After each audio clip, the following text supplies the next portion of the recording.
It was requested that we have a couple more domain and range problems to practice for the test, so here we go with a couple in this video. So let's say my graph looks like this. Let's say I have a couple points here. Let's go with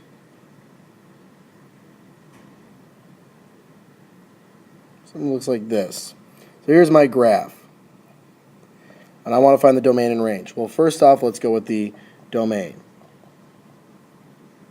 So my domain, those are my x values. Well, my x values start here and they end here. So they're between -5 and +3. So my domain will be x such that we'll have -5 less than or equal to x less than or equal to 3. So there's my domain. My range will be for my y values. My y values are between, well, here's 0, that's the highest that it gets. The lowest that it gets is -4. So I would set up the same way.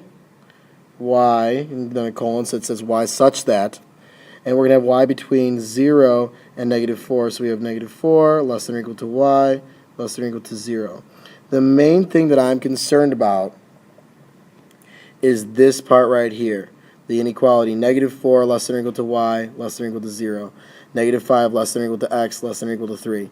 But the way you'll see it written on multiple choice will be with this set notation, where we have y such that y is greater than or equal to -4 and less than or equal to 0.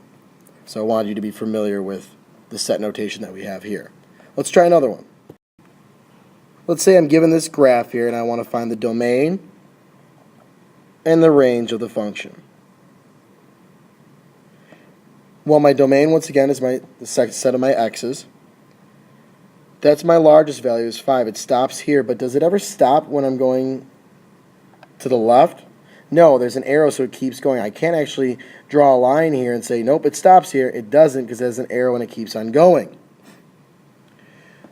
So I'm going to be smaller than this value 5 here, so that means that x is less than or equal to 5. And again, I'm using that set notation, x such that x is less than or equal to 5. That's my domain. My y will be something kind of similar. Let's take a look. Well, my y value, the lowest it gets is -3, and the highest, well, it's not like it stops at 1. It keeps going and going and going and going and keeps going up. So it's just going to be y is greater than or equal to -3.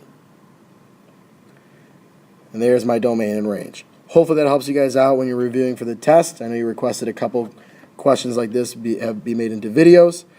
So hopefully that helps you guys out.